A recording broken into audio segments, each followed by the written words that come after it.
पापा ने जो सिनेमा किया आज तक किसी ने वैसा सिनेमा नहीं किया। और हम भोले भाले आदमी हैं, हमें क्या लेन देना कौन क्या बोलता है, हम तो जनता के साथ जुड़े हुए हैं। मैंने बहुत लंबी जर्नी देखी है अपनी लाइफ की, और पापा तो कब से, और हमारा पूरा परिवार ही वैसा है। और वही हमारी एक जो हमारे परिवार की चीज़ है। आई थिंक पूरा देश हमें जानता है और वी आर कनेक्टेड, उनको पता है हम कैसे हैं। पापा ने जो सिनेमा किया आज तक किसी ने वैसा सिनेमा नहीं किया। एक एक्टर है जिसने हर जॉनर की फिल्म बनाई और वो सुपर हिट रही है। बिल्कुल। कहाँ आज का एक्टर कोई ऐसे बताएगा कि मैंने कॉमेडी की, ड्रामा किया, एक्शन सत्यकाम की। किया, सत्यकाम, सब हर तरह की, चुपके Emotional roles और की। सब फिल्में हिट रही हैं। आज के ज़माने में एक एक्टर ऐसा नहीं है, और पिछले ज़माने में नहीं था, सिर्फ पापा थे, लेकिन उन्होंने कभी बोला नहीं।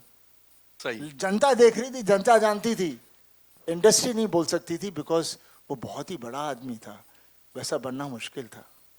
तो ऐसे आदमी के बारे में ना बढ़ाई की जाए इंडस्ट्री, तो उसे शांत रखती है। और हम भोले भाले आदमी हैं, हमें क्या लेन देना कौन क्या बोलता है, हम तो जनता के साथ जुड़े हुए हैं। और आज भी जो हो रहा है वो जनता को चाहिए था। जनता का तो जनता ने तारा सिंह को अपने दिलों में, सकीना को अपने दिलों में, ये परिवार को अपने अंदर बना के रखा हुआ है, बिकॉज वो चाहते हैं हम भी इसी तरह का परिवार हों। और वो परिवार की जो ताकत है उसका प्यार है। और जब मुश्किल आ जाती है तारा के ऊपर, तो तारा खड़ा हो जाता है, फिर उसके साथ कौन जुड़ता है? रब उसके अंदर आ जाता है। तब बिल्कुल मुश्किल के वक्त हर फैमिली में रब आ ही जाता है, और वही ताकत होती है जिसको मिरेकल कहते हैं। And that's a reality, and that's what लोग जुड़ रहे हैं, एंजॉय कर रहे हैं, because they can see that character, they can see all that thing happening over there, and they are loving it. And मैं promise to all my fans, ऐसी ही फिल्में मैं बनाऊंगा, ऐसी ही अच्छी फिल्में बनाऊंगा।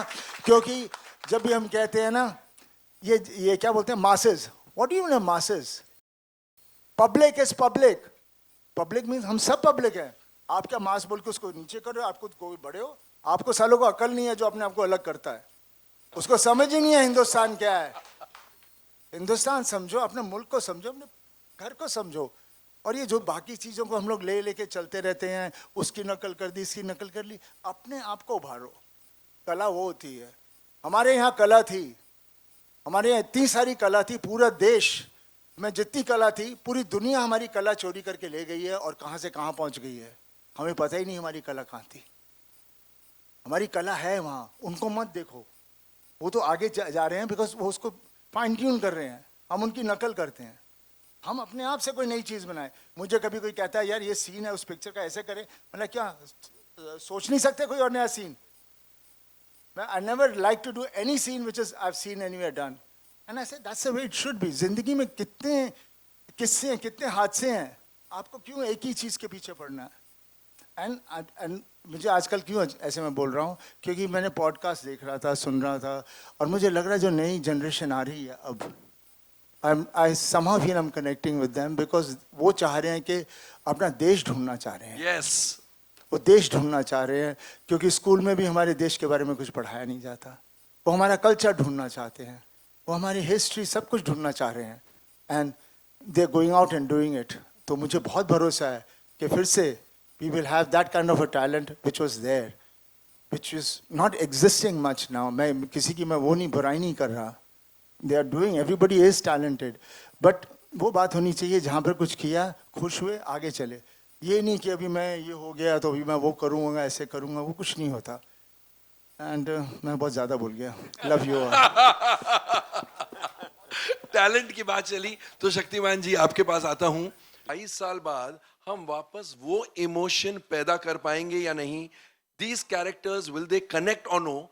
कैसे आप लोगों, डेफिनेटली ये बात आई तो होगी दिमाग में, क्या सोच के आप लोगों ने कहा कि हाँ लेट अस गो हेड?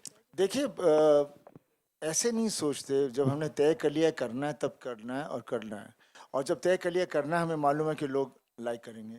अब 22 साल तक फील्ड खाली थी, कोई ऐसी फिल्में क्यों नहीं बना रहा था? कोई नहीं बना रहा था। Exactly Right? एग्जैक्टली। बात- बना रहे होते तो बात कोई और होती।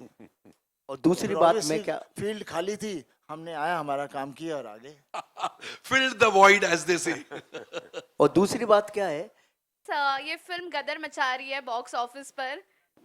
सनी जी, आपसे मेरा ये सवाल है, जैसे कि हैंड पंप का सीन उन्होंने कहा, सच में गूज बम्स, मतलब आप सिर्फ छूते हैं हैंड पंप को और सब डर के भाग जाते हैं, तहलका मचा दिया। इसी तरह आप जिस तरीके से किरदार में जान डालते हैं, बॉक्स ऑफिस पर भी आपने तहलका मचा दिया है।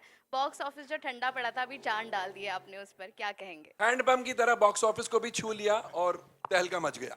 देखिए, मेरे को जब पता चला कि पिक्चर का क्या रूप निकल रहा है और किस तरह से लोग कर रहे हैं, 10 तारीख को जब मुझे पता चला, मैं बिकॉज बहुत स्ट्रेस चल रहा था over the period of time. हर आदमी स्ट्रेस्ड होता, कौन नहीं होता, क्योंकि हर आदमी मेहनत कर रहा है, हर आदमी लगा है और हर आदमी चाहता है कि, और हमने अपनी लाइफ में हमेशा सच्चाई का रास्ता लेके चला हूँ, और वो सबसे कठिन रास्ता होता है बिकॉज उसमें आप अकेले होते हो, और पर उसमें जब जीत होती है तो सबसे मीठी होती है, बिकॉज वो फल आपको बहुत अच्छा लगता है।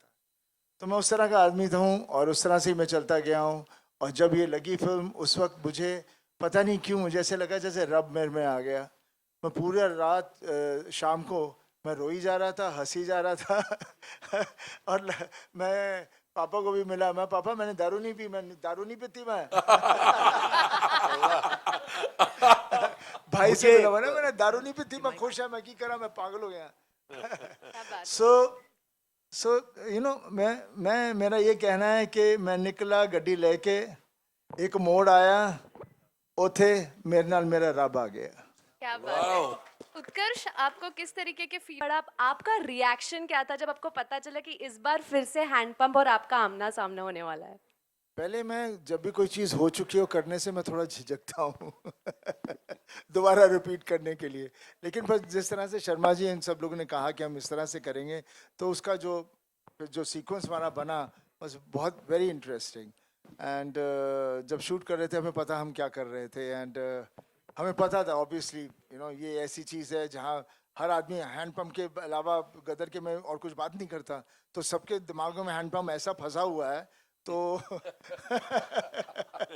कि भूल जाते हैं कि एक प्रेम कथा है ये, तो उसको हम लोगों ने फिर उस तरह से इस्तेमाल किया। इस बार तो ट्रांसफॉर्मर था, अगली before Gadar 3 it be transformer.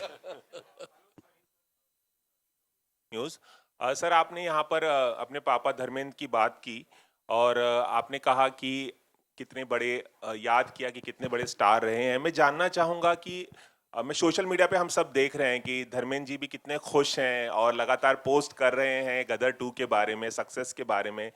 उनसे सबसे अच्छा कॉम्प्लीमेंट आपको क्या मिला इस फिल्म को लेकर, और तमाम कुछ कॉम्प्लीमेंट्स अगर आप बताना चाहें। इसके अलावा भी एक सवाल है, मैं बाद में पूछता हूँ। जब धर्म जी फिल्म देख रहे पापा थे, से जब धर्म जी फिल्म देख रहे थे, Sunny was sitting in the sidelines. मैं पापा के साथ फिल्म नहीं देखूंगा, he was sitting in the on the steps but not with the dad on the seat. Am I right? पापा के साथ क्या है, पापा को कुछ कहना नहीं होता, सिर्फ एक जप्पी डाल लेंगे और हंस देंगे, स्माइल दे देंगे, that is what all it is. एक सवाल और सनी पाजी, आपका करियर 4 दशक से भी लंबा रहा है, लेकिन हमने कभी नहीं देखा कि इस कदर आपने किसी फिल्म को प्रमोट किया हो। मुझे लगता है 40 साल में जितनी आपने फिल्में की हैं उसका प्रमोशन एक तरफ और गदर 2 का प्रमोशन एक तरफ। I agree. इसकी क्या खास वजह है, कुछ बताएंगे? देखिए, मेरे लिए गदर बहुत ही एक पर्सनल फिल्म है। तारा सिंह से मैं बहुत जुड़ा हुआ हूँ और मैं नहीं चाह रहा था कि तारा सिंह के लिए मैं कोई कमी छोड़ूं, इसलिए मैं जुड़ गया, जनता के साथ जुड़ना चाह रहा था ताकि वो तारा सिंह को देखें, तारा सिंह के साथ जुड़ें और मैं इसको पर्दे पर लेकर आऊँ। और पता नहीं अचानक मैं अभी बहुत कुछ बोलता हूँ, पहले मैं बोलता ही कहाँ था। पाजी, यहाँ पर पाजी, sorry I just like to add on this, क्योंकि प्रमोशन की भी बात हुई थी। ऑनेस्टली बिकॉज वो फिल्म वो देखते थे जो उनको दिल कर रहा था, एंड वो उसको एकदम हफ्ते तक देखते रहते थे, और हर सिनेमा हमारा 1000+ सीटर था। अब तो मल्टीप्लेक्स है, वो 1000 को उन्होंने चांस स्क्रीन कर दिया है। उस वक्त जो होता था वो बहुत he was of a different level. वहाँ पर हम बिजनेस, फिर ऑब्वियसली इतने हफ्ते चली तो बिजनेस हो ही रहेगा, पर उस वक्त बिजनेस का भी हमें अंदाज़ा नहीं होता था बिकॉज ब्लैक होता था बहुत। प्रोड्यूसर बेचारा बना के वैसे ही रह जाता था, एग्जिबिटर्स सब पैसे बना के बैठ जाते थे, डिस्ट्रीब्यूटर। तो ये लड़ाई हमेशा ऐसी ही रही है, लेकिन उस वक्त पैशन होता था हमें फिल्म बनाने का। प्रोड्यूसर आता था सपना लेके, मैंने ये पिक्चर बनानी है, फिर वैसे ही एक्टर ढूंढते थे, करते थे। So that's what it was during that time. Now the things have changed because obviously the world has moved so fast, everything has become digital, and now the world has become global, एक ही हो गई है।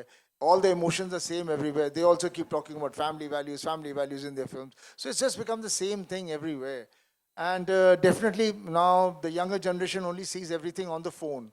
For them, the phone is their world, right? So now how they're going to progress, I have no idea, because I can't even follow that. But that technology is something which is there, but they always say, जैसे अभी भी मेरे को पापा ने कहा, ओ film उत्थे चल रही है, आ YouTube ते आ रही है, वो आ रही है. मैं क्या पापा, this has been happening from donkey's years. Picture up YouTube, पहला it used to be video piracy, this and that, but silver screen will always be the silver screen. Nobody can take that away, and that is what the strength of silver screen is. So I feel now all these formats are going to be very good for us, especially for actors and technicians and everyone, because we get certain things cannot be made for big screen, so we do it over there. But we at least as an actor get a satisfaction to play a character. And back to Gadar si, Gadar ne Gadar machana si. मैं बस यही सोच